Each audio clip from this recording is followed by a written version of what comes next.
nice magic fountain. And Randy got us some deep fried pickles on his snack plan. So we think they're about $6.99 or $7.99 if you don't have a snack plan. And it's at the Chicken Coop. It's in the underground area. This is what they look like. So this is a chipotle mayo, right? Chipotle mayo sauce. The crunchy.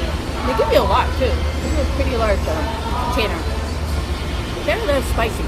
Vince and Julie, if you ever come to Magic Mountain, they have pickle chips.